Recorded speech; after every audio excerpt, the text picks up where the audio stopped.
ঈদুল আজহার চতুর্থ দিনেও রাজধানীর মিরপুরে জাতীয় চিড়িয়াখানায় দর্শনার্থীর উপচে পড়া ভিড়। পরিবার পরিজন নিয়ে ছুটে আসছে মানুষ। শিশুদের কোলাহল, প্রাণীদের প্রতি কৌতূহল আর সাদা মহিষ ডোনাল্ড ট্রাম্পকে ঘিরে বাড়তি আগ্রহে মুখর সেখানকার পরিবেশ। প্রবেশদ্বার থেকে টিকিট কাউন্টার, সবখানেই দীর্ঘ লাইন। ঈদের ছুটির শেষ ভাগেও বিনোদনের খোঁজে শিশু থেকে বয়স্ক সবাই ভিড় করছেন চিড়িয়াখানায়। কেউ পরিবার নিয়ে ঘুরতে এসেছেন, কেউ আবার শিশুদের নিয়ে এসেছেন প্রাণীদের সঙ্গে পরিচয় করিয়ে দিতে। চিড়িয়াখানায় থাকা সব প্রাণীর খাঁচার সামনেই দর্শনার্থীদের ভিড়। বাঘ, সিংহ, বানর, হরিণ বা জিরাফ, প্রতিটি প্রাণীকে ঘিরেই যেন কৌতূহল। অনেক রাশ এখানে, দেখার মতো। আসলে কিভাবে যে কোনটা দেখবো এটা বুঝতেছি না। আর মানে এত ভিড় যে বাচ্চারাও আসলে দেখতে পাচ্ছে না। ভালো লাগছে, অনেক কিছু দেখছি, বাঘ, চিতাবাঘ, বান্দর। তবে এবার চিড়িয়াখানার প্রধান আকর্ষণ যেন অন্য কেউ। আন্তর্জাতিক গণমাধ্যমে আলোচনায় আসার কারণে মহিষ ডোনাল্ড ট্রাম্পকে দেখতেই আগ্রহ বেশি। ডোনাল্ড ট্রাম্প, যার জন্য আকর্ষণীয় হয়ে আমরা দূর থেকে এসেছি। আমাদের আসার উদ্দেশ্য হচ্ছে যে আমরা ট্রাম্পকে দেখব, কিন্তু দুঃখের বিষয় হচ্ছে ট্রাম্পকে এমন একটা জায়গায় নিরাপত্তার সহিত রেখেছে, মনে হয় যে বাস্তবে ট্রাম্পকে এখানে রাখা হয়েছে।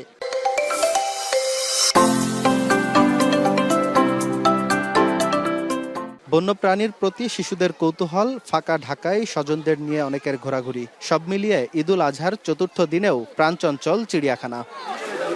রাজধানীতে উন্মুক্ত বিনোদন কেন্দ্রের সংখ্যা সীমিত হওয়ায় ঈদসহ বড় ছুটিতে চাপে পড়ে জাতীয় চিড়িয়াখানা।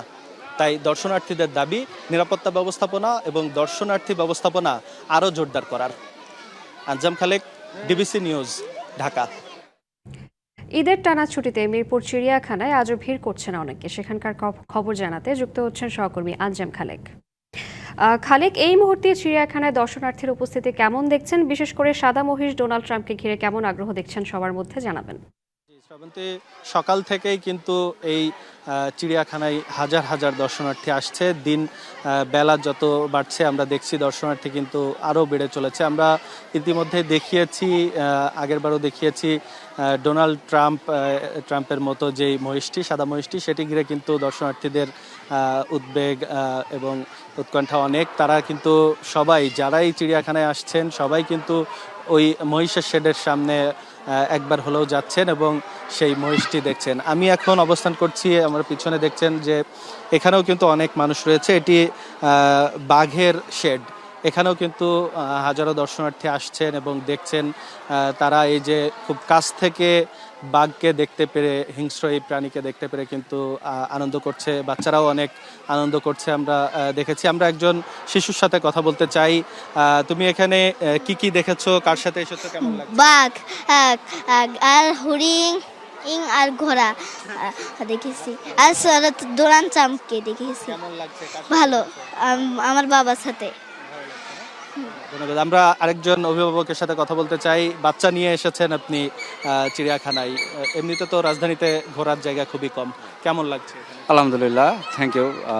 ঘোরার জায়গা খুবই কম, খুব সুন্দর একটা কথা বলেছেন। তো বেসিক্যালি ঘোরার জায়গা বলতে আমরা প্রথমে মনে আসে চিড়িয়াখানা, জাদুঘর বা এই স্পটগুলো। তা এসে ভালো লেগেছে, অনেকদিন পরে এসেছি, ডোনাল্ড ট্রাম্পকে দেখেছি, নতুন সংযোজন, ভালো লেগেছে, আমরা খুশি আলহামদুলিল্লাহ। Thank you. আমরা আরেকজন অভিভাবককে দেখছি, বাচ্চা নিয়ে এসেছেন, কেমন লাগছে? খুব অসাধারণ ভাই, আজকে যে আমরা অনেক বছর পর মেয়েদের বাচ্চাদের নিয়ে, অথচ আমাদের ফ্যামিলি নিয়ে যে আসি, খুব ভালো লাগতেছে ঘুরতে। অনেক কিছু দেখলাম, বানর দেখলাম, বাঘ দেখলাম, হরিণ দেখলাম, আরও যাবতীয় কিছু ছিল, ওগুলো দেখতে যাচ্ছি। তো বাচ্চা খুব খুশি। তো ঈদের উপলক্ষে আসলে যে প্রাকৃতিক যে আইটেমগুলা, এটা সামনে নেক্সট ডেতে মনে হয় আরও উন্নত হবে, চেষ্টা করি। খুব ভালো লাগছে। ওকে, শ্রাবন্তী, শুনছিলেন আসলে অভিভাবকরা তাদের বাচ্চাদের নিয়ে আসছেন এবং এখানে যে ঈদের ছুটিটা সেটা উপভোগ করছেন, বাচ্চাদের দেখাচ্ছেন ঘুরে ঘুরে চিড়িয়াখানার যত প্রাণী আছে সবকিছুই। শ্রাবন্তী, ধন্যবাদ আপনাকে।